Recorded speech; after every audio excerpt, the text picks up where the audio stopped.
வணக்கம். பணக்காரர் ஆகணும்னு நம்ம எல்லாருக்குமே ஆசை இருக்கும் இல்லையா? ஆனா அதுக்கு என்ன வழி, எப்படி ஆரம்பிக்கிறதுன்னு தான் ஒரு குழப்பம்.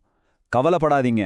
இன்னைக்கு ரிச்சர்ட் டெம்ப்ளர் எழுதின த ரூல்ஸ் ஆஃப் வெல்த் புத்தகத்திலிருந்து செல்வத்தை உருவாக்குறதுக்கான சில சூப்பரான விதிகளை பத்தி பார்க்க போறோம். சரி, முதல்ல இந்த கேள்வியே யோசிச்சு பாருங்க. பணக்காரங்க கிட்ட மட்டும் அப்படி என்னதான் இருக்கு மத்தவங்க கிட்ட இல்லாதது? அவங்க மட்டும் எப்படி தொடர்ந்து வெற்றி அடைஞ்சிட்டே இருக்காங்க? இதுக்கெல்லாம் காரணம் அதிர்ஷ்டம் நீங்க நினைச்சா அதுதான் நம்ம செய்யற முதல் தப்பு. உண்மை என்னன்னா, செல்வம்ங்கிறது சில விதிகளை பொறுத்தது. அந்த விதிகளை யாரு சரியா புரிஞ்சுக்கிட்டு பின்பற்றாங்களோ அவங்க தான் ஜெயிக்கிறாங்க. சரி, அந்த விதிகள் என்னென்னு பார்க்கலாமா? நம்ம மனநிலையில ஆரம்பிச்சு நம்ம நிதி எதிர்காலத்தை பாதுகாக்கிற வரைக்கும் ஒரு 6 முக்கியமான படிகளை ஒன்னொன்னா பார்க்க போறோம். வாங்க உள்ள போலாம். முதல் விதி எல்லாமே இங்க தான் ஆரம்பிக்குது. நம்ம மனசுல. உங்க பேங்க் பேலன்ஸ் ஏறுறதுக்கு முன்னாடி உங்க மனசுல செல்வத்தை பத்தின எண்ணம் சரியா இருக்கணும். இதுதான் ஃபவுண்டேஷன். நம்ம சின்ன வயசுல இருந்தே இது எல்லாம் கேள்விப்பட்டிருப்போம் இல்லையா? பணம் தான் எல்லா பிரச்சனைக்கும் காரணம், பணக்காரங்க எல்லாரும் கெட்டவங்கன்னு.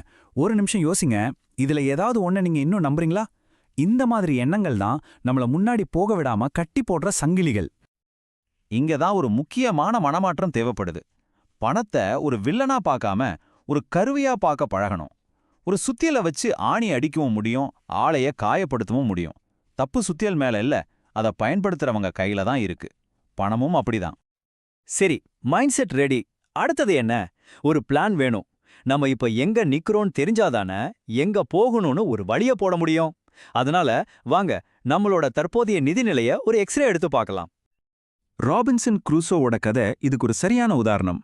கப்பல் உடைஞ்சு ஒரு தீவுல தனியா மாட்டிக்கிட்டப்போ அவர் முதல்ல பதறல. அமைதியா உட்கார்ந்து தப்பி பிழைச்ச பொருட்கள் என்னென்ன இருக்குன்னு ஒரு கணக்கு போட்டார். அதுக்கப்புறம் தான் அடுத்த அடி எடுத்து வச்சார். நம்ம நிதி வாழ்க்கையும் அப்படிதான். பதறாம கணக்கு பார்க்கணும். உங்க நிதி நிலையை தெளிவா புரிஞ்சுக்க இந்த 4 ஸ்டெப்ஸை ஃபாலோ பண்ணுங்க. உங்க சொத்து என்ன, கடன் எவ்வளோ, மாசம் பணம் எங்க போகுது, கடைசியா இது எல்லாத்தையும் வச்சு ஒரு பட்ஜெட். இதை செஞ்சிட்டாலே போதும், உங்க பணத்தை பத்தின ஒரு தெளிவான படம் கிடைச்சிடும். ஓகே, இப்போ உங்க கையில ஒரு மேப் இருக்கு. அடுத்ததா செல்வத்தை உருவாக்குறதுக்கான இன்ஜினை ஸ்டார்ட் பண்ணணும். அதாவது உங்க உழைப்ப எப்படி பணமா மாத்துறதுன்னு பார்க்க போறோம். ஒரு முக்கியமான உண்மையை நாம புரிஞ்சுக்கணும். நீங்க நல்லவரா இருக்கிறதுக்காக யாரும் உங்களுக்கு பணம் கொடுக்க மாட்டாங்க. நீங்க மத்தவங்களோட வாழ்க்கையில எந்த அளவுக்கு ஒரு மதிப்பை உருவாக்குறீங்களோ அதுக்கு கிடைக்கிற விளைவு தான் செல்வம். சிம்பிளா சொன்னா, நீங்க கொடுக்கிற வேல்யூ தான் பணமா மாறுது. ஒரு உதாரணம் சொல்றேன் கேளுங்க. ஒருத்தர் ரொம்ப பெரிய பணக்காரங்களோட சொகுசு கார்களை மட்டும் சுத்தம் செஞ்சு கொடுத்தார். ஒரு சாதாரண கார் கிளீனிங் வேலையில என்ன பெருசா சம்பாரிச்சிட முடியும்னு நினைக்கிறீங்களா? ஆச்சரியப்படாதீங்க. அவர் ஒரு காரை சுத்தம் செய்ய வாங்கினது இந்திய மதிப்புல சுமார் 5 லட்சம் ரூபாய். ஏன்னா அவர் வெறும் அழுக்க மட்டும் சுத்தம் செய்யல, அந்த வாடிக்கையாளர்களுக்கு ஒரு பிரீமியம் அனுபவத்தை கொடுத்தார். நீங்க செய்யற வேலையோட தரம் அதுதான் உங்க வருமானத்தை தீர்மானிக்குது. சரி, இப்போ உங்ககிட்ட ஒரு மதிப்புமிக்க திறமையோ பொருளோ இருக்கு. ஆனா அதை எப்படி மத்தவங்க கிட்ட கொண்டு சேர்ப்பீங்க? அங்கதான் விற்பனைங்கிற ஒரு முக்கியமான கள தேவைப்படுது. விற்பனைன்னு சொன்னோனே நமக்கு சேல்ஸ்மேன் தான் ஞாபகத்துக்கு வருவாங்க. ஆனா உண்மையில நாம எல்லாருமே ஏதோ ஒரு விதத்துல விற்பனை செஞ்சுட்டு தான் இருக்கோம். ஒரு இன்டர்வியூல உங்க திறமையை விக்கிறீங்க, ஒரு மீட்டிங்ல உங்க ஐடியாவை விக்கிறீங்க இல்லையா?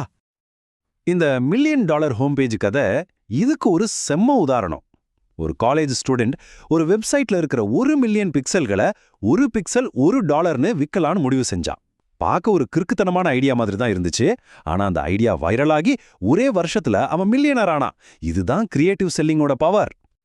சரி, பணம் சம்பாதிக்கிற வழியை பார்த்தாச்சு. ஆனா சம்பாதிச்சா மட்டும் போதுமா? அதை சரியா பாதுகாக்கவும் வேணும் இல்லையா? நம்ம கஷ்டப்பட்டு சம்பாதிச்ச பணத்தையும் நம்ம நிதி எதிர்காலத்தையும் எப்படி பாதுகாக்கிறதுன்னு பார்க்கலாம். வாழ்க்கை எப்போ எப்படி மாறும்னு நம்ம யாருக்குமே தெரியாது. திடீர்னு வேலை போகலாம், இல்ல உடம்புக்கு முடியாம போகலாம்.